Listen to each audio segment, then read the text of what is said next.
Hello and welcome to ADHD Awareness Month, and we are in week 4. And today I'm with Rachel, who is our Head of Engagements and Partnerships at Empower ADHD, and we are going to be speaking about a very, very interesting topic because this week it's all about family and friends, and today we're going to talk about ADHD in partnerships, in intimate relationships, from the partner's kind of point of view, because that's really important. So it'll be a very, very interesting, insightful talk, we hope. So over to Rachel to talk about some housekeeping matters here. Absolutely, I'm like strict to it. So obviously next week we have our coaching summit coming up at the end of the week. On the website, you can register to attend. That's going to be very, very exciting. There's some incredible speakers. We've got David Gawork opening day 1, who's founder of ADCA, and Candy Richards will be opening day 2. From the Federation of Small Businesses. So it's going to be really good. Absolutely. So on the website, there's a link to register on there. We also have next week coming up our Ask a Coach live sessions. There is a form that we've got where you can submit any questions in advance, or feel free to kind of DM, send any questions over. I'll be attaching the link at some time. Yeah. To the bottom of these. We were a little bit late. Rachel is actually quite technically impressive. Sometimes. No, you are. And she had a QR code that was so you'd be able to scan that, and so you could ask, do the questions, submit your questions. Yeah. But yes, it wasn't. It was glitching. It seemed to crash my entire stream, which is why we are not a little bit late. On Empower and a little bit late. But it wouldn't be ADHD Awareness Month without modeling some ADHD traits, obviously. So that's the reason. And also, before we start, I firstly must publicly thank Rachel, who is one of the most beautiful people ever, and obviously one of the most talented. She made this jacket for me. She's never made, you've never made any clothing before. No. Did not take my measurements, and literally it fits like a glove. Look at this. It's really warm. And look, guys, there's a beautiful lining as well. And look at the, guys, look at this gorgeous collar. So again, I know we're not doing ADHD strengths, but man, this woman has so many of them. It's unbelievable. And she's obviously massively creative and talented. And gratitude, just so grateful. So I just want to shout out to Rachel. Aww. It's just one of the many things that this woman can do. She never ceases to amaze me, honestly, guys. So yes. Very proud to be wearing the jacket today. You probably see me a lot in this, actually. I hope so. Yeah. So anyway. That and crashing streams. So it's a hush on my ballpark. So obviously today we are talking about ADHD in relationships, living with an ADHDer, the partner's point of view. One thing that we kind of talked about that was a really kind of a good image to describe a lot of relationships, especially with ADHD. It's obviously a used metaphor, but it applies a lot here, would be like the black cat and the golden retriever, which we kind of did a lot of looking into. So where you're kind of talking about the black cat, you're talking about someone who's maybe more cautious, more planned, more protective, kind of has to see the vibe first before giving you affection straight away, suss you out. Also someone who might be a little bit more reserved. And often these people need their alone time as well, which is really important, especially looking at relationships. And then the golden retriever, being that kind of all love straight away. Everyone's a friend. Everyone's a friend. Trusting everyone. Absolutely. Yeah. And kind of in terms of relationships, the more kind of trusting, the more needing someone around, likes to go and do activities together rather than kind of doing something more chilled. So you can kind of see where these two are, in a way, opposites, but also align a lot of the time as well. And we can compare that a little bit, not obviously point blank, but some of the traits are quite reminiscent of ADHD traits, of autism traits. So where you're looking, golden retriever could tend to be more of the ADHDer.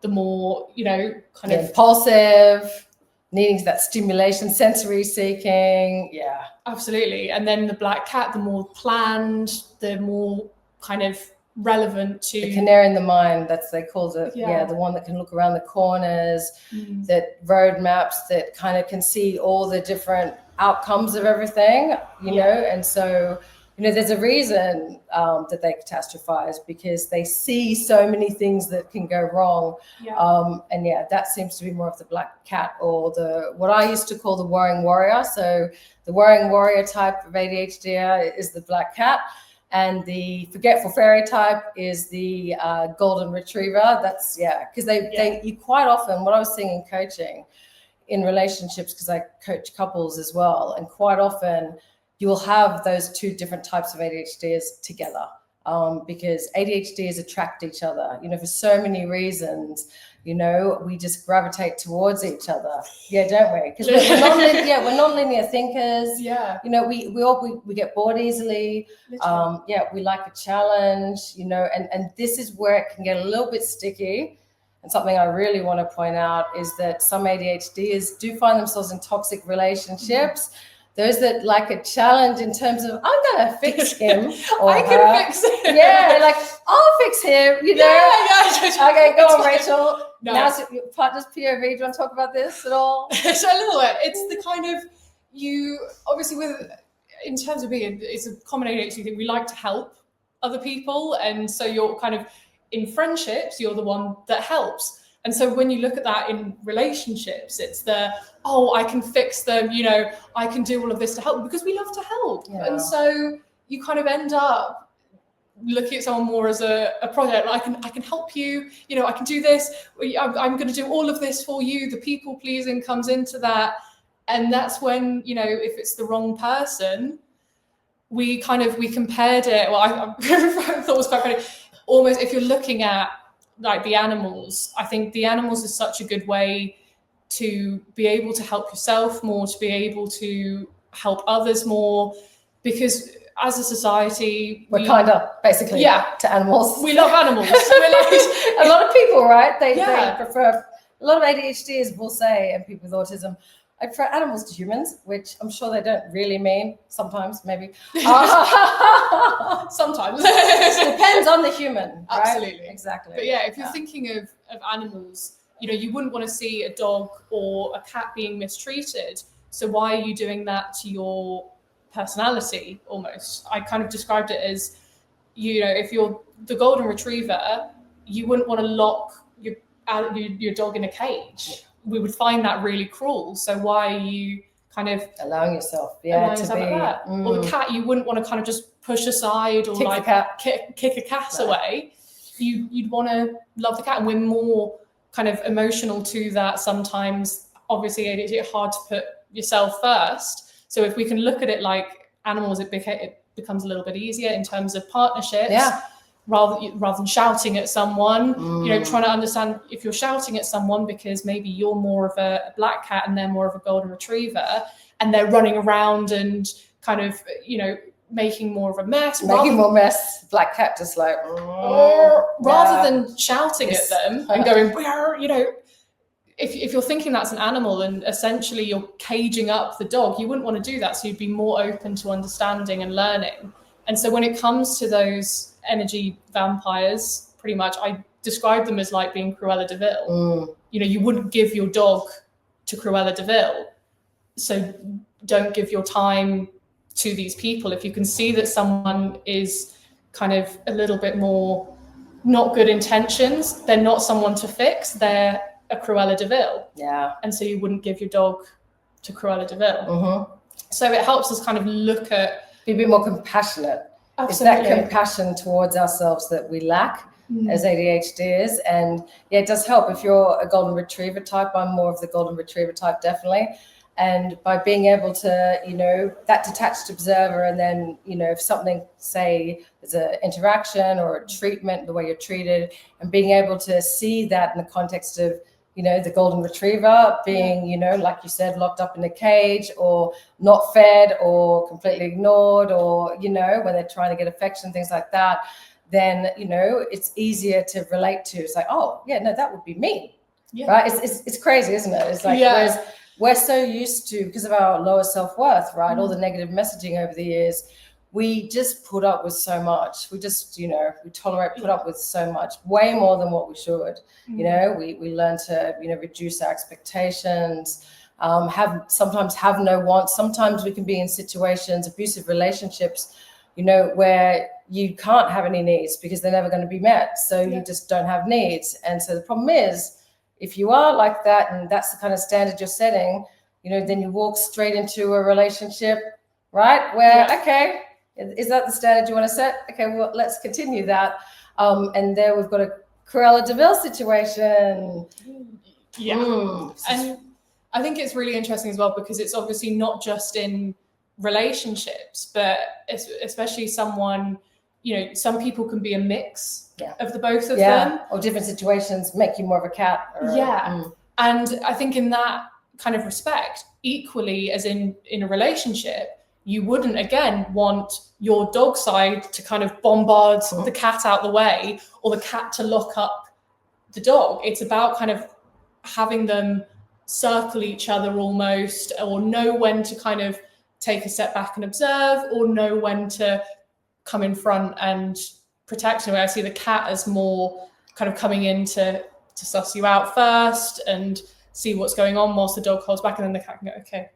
Like, is it safe? And like we talked about, it's more, because the golden retriever type, the forgetful fairy, a lot more kind of trusting and using the heart more, rather than the head. And the black cat, worrying warrior, is more leads with the head. So it's like what you're saying. You don't want to, ditch either of them, and not having it's about, working them together and learning how to work with those together. And yes, it makes sense to use the cat in terms of new people, new situations. To be cautious, like not everyone deserves, your attention, and it's got to be reciprocated. And we do a lot of that in coaching, because a lot of ADHDers with the golden retrievers give.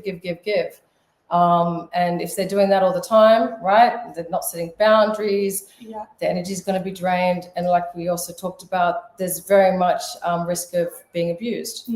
Exactly. It's when you're kind of looking at that, it's the same thing with relationships. So if you're looking in relationships in terms of kind of how each of the individuals might appear. So what kind of things would we be looking at with the black cat? Because you see this a lot in coaching when we're coaching some of the couples. So you might have, the golden retriever, again, a bit impulsive, very optimistic. And so quite often they're the ones that don't really manage their energy very well either. And they keep committing the black cat and the golden retriever to like this thing, that thing, or they're overcommitted themselves. So then therefore they're tired and have no energy. And then obviously the black cat then gets it at home, or, has to clean up because the golden retriever is exhausted or complaining. So, and the black cat always can see this coming, right? And the black cat tries to tell the golden retriever won't listen. Won't have any, and I've got boundless energy. No, you're just being a cat. You're just doing that cat pessimistic thing. It's fine. Obviously, I kind of had that.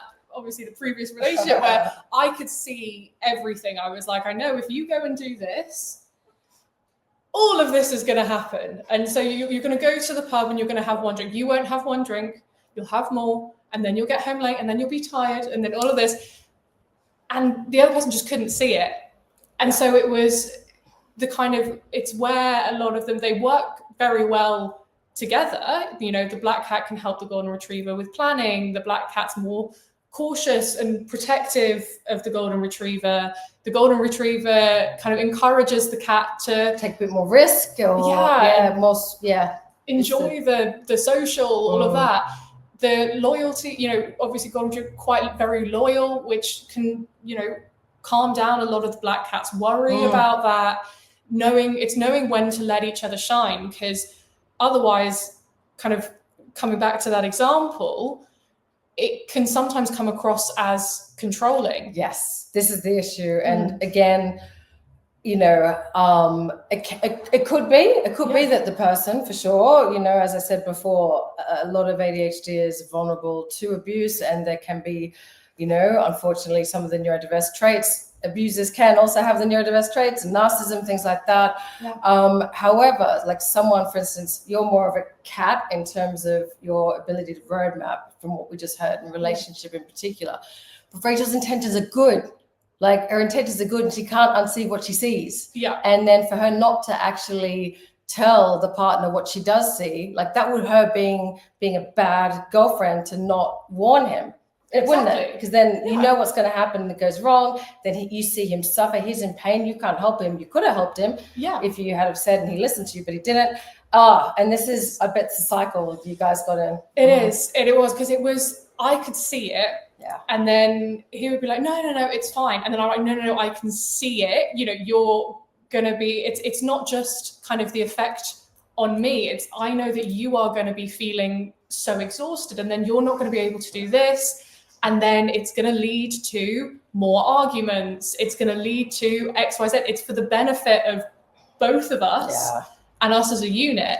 And so it can sometimes come across as control. Yeah, I know. That, and which is why, you know, the conversation. It's important to be able to, it's really important for each partner to know where the other one's coming from, to be able to look through each other's lens, because obviously if that golden retriever generally will look through its own lens and then see how they're being treated, and through their own lens, it's like, whoa, you know, that's really controlling, you know, because they wouldn't do that. Yeah. But they wouldn't do that because their brain's not wired to do that. This is the thing. It's just a matter of, you know, a brain wiring. Like I said, with Rachel and other black cats or worrying warriors, you know, they can't unsee what they've seen. And they tell you because they care. Yeah. Obviously, proviso, they're not all. Yes. Okay, there are some abusive people, obviously.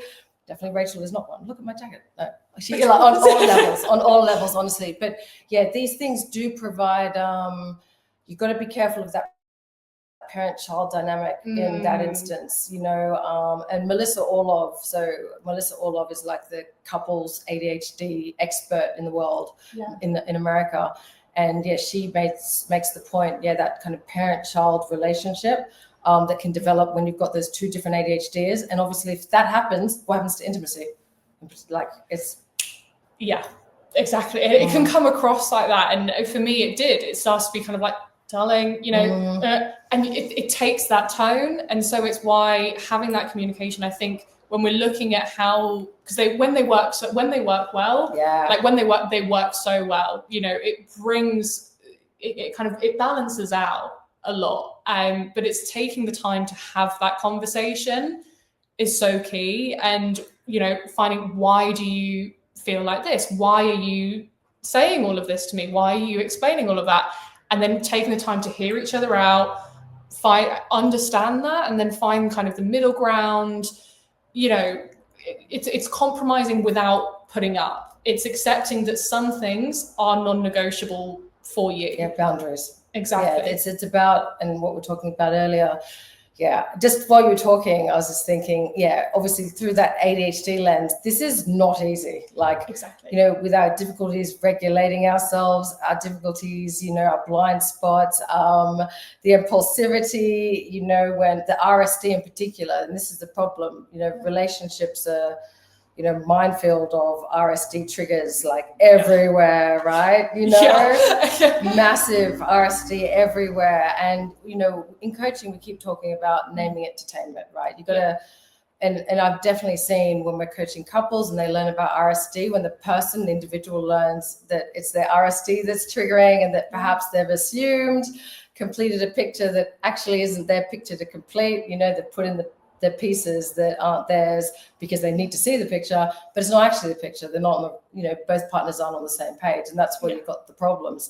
So it's really important to create space to, and the coaching really helps you get to know yourself, your needs. Like the sensory stuff was another one we were going to talk about, the sensory needs, sensory triggers, right? Exactly. So that you can set yourself up to succeed. Exactly. And it was so big for me because kind of after my last relationship, I didn't know where everything went wrong. I was like, 1 minute, everything was perfect. And then the next minute, it was just gone. And I was like, what?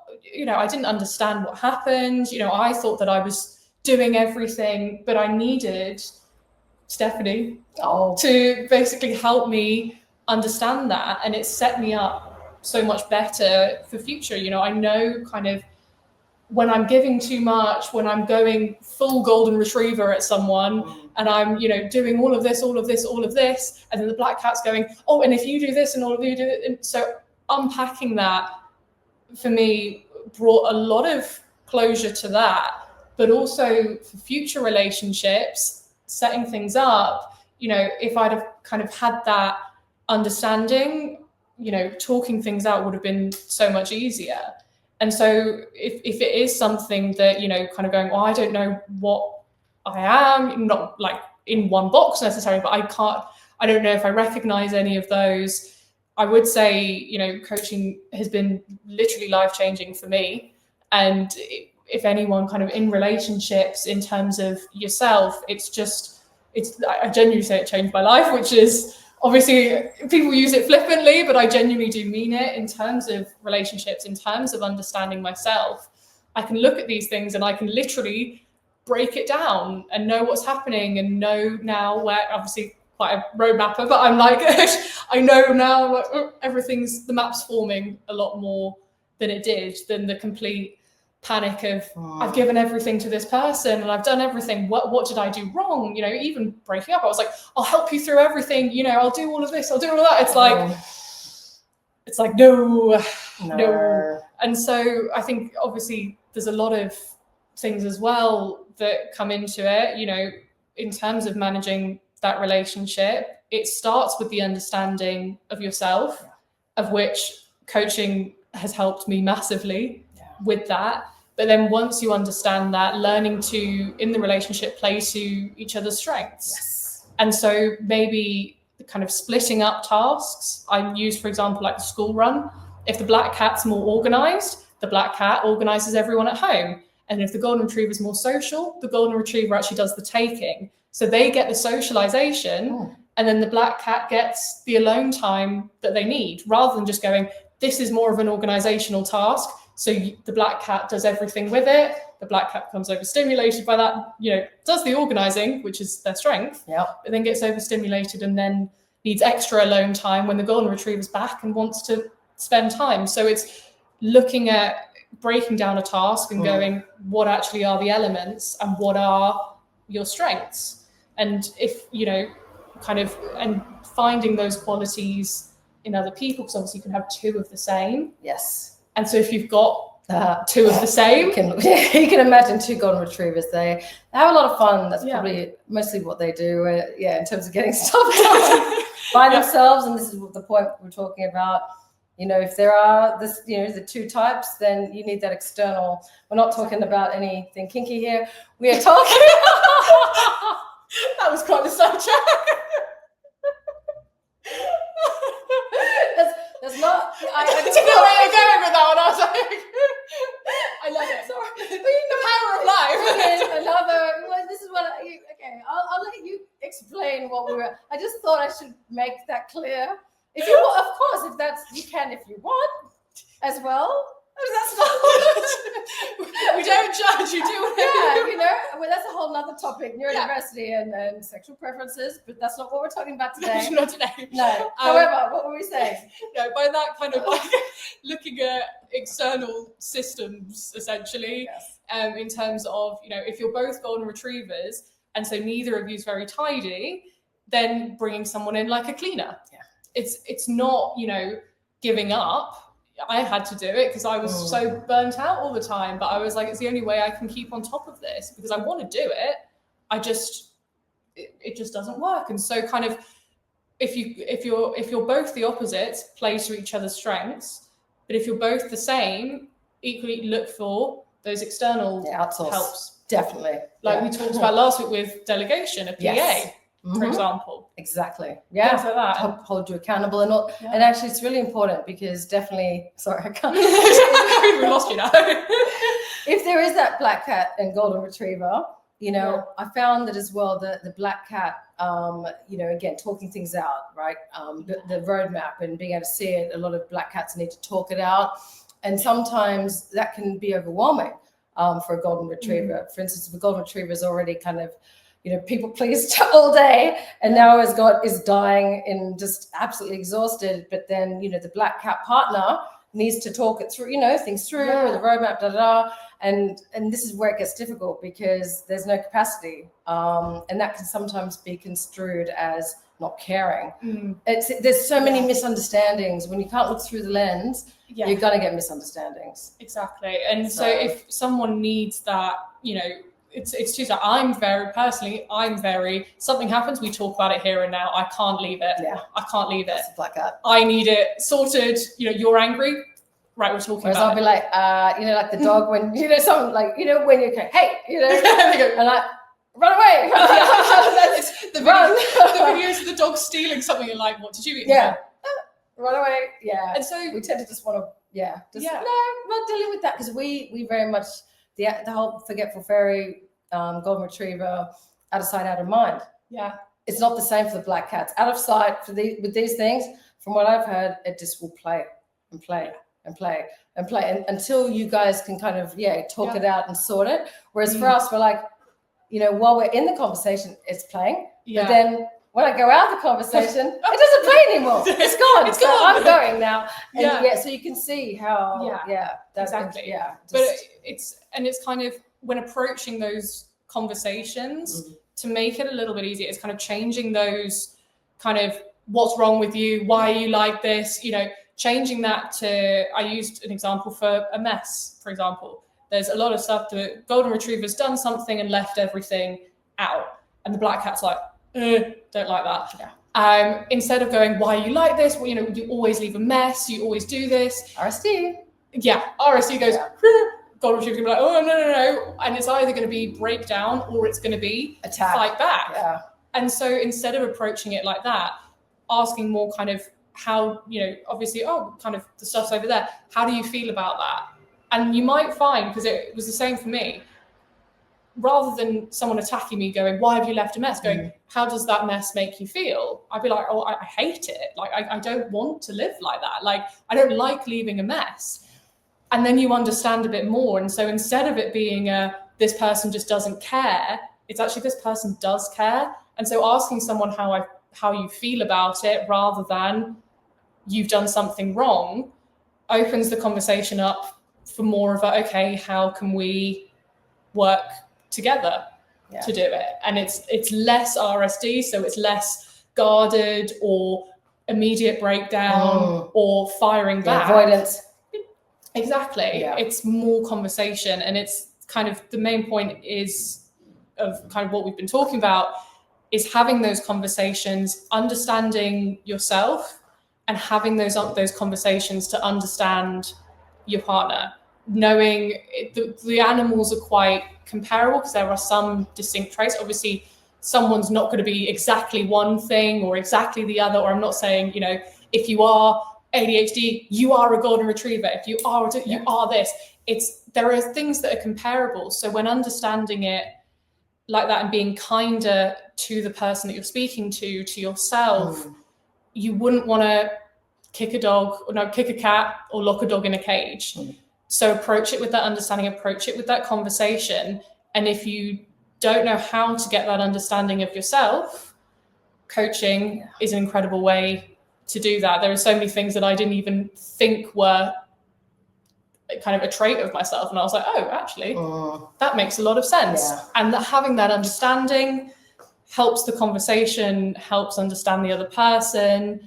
And then those conversations and that communication can ultimately be better, and you can find ways to play to each other's strengths, to delegate things, to understand as well, that some days are going to be high energy, some days are going to be low energy. And so understanding and building the routines for that and the plans for those days, or how we kind of talk to each other, how we go about things on those days, and not just looking at a task as a whole, splitting it up, having that conversation from a place of understanding, not you suck. Never. Exactly. It's just so coming from that place of compassion and curiosity, taking a coaching approach, really, isn't it? And the more you can name it to tame it, understand what your needs are, because you can't communicate to get them met if you don't know what they are. And you don't know how to meet them either. So, and that's where coaching comes to the fore. So it's fantastic, for that personal development, but definitely interpersonal. It's it's a game changer, honestly. Not saying that it's easy, even when you do know, right? Not easy, but it's a damn lot easier than not knowing and, upsetting each other and causing pretty irreparable harm. The divorce rates like double, I think, or something like that with neurodiversity. So be kind to yourself. Get the help that you need. You deserve the best support possible. Get in touch, and be kind to each other. Okay. Don't kick your cat or lock your dog in a cage. Exactly. Yes. And we'll see you tomorrow where we talk about ADHD and families. Amazing. And if you have any other questions for our Ask a Coach Live, as I said at the start, we'll put a link for a little form that you can submit any questions. Perfect. Thank you. Thanks, Rachel. Thanks, everyone.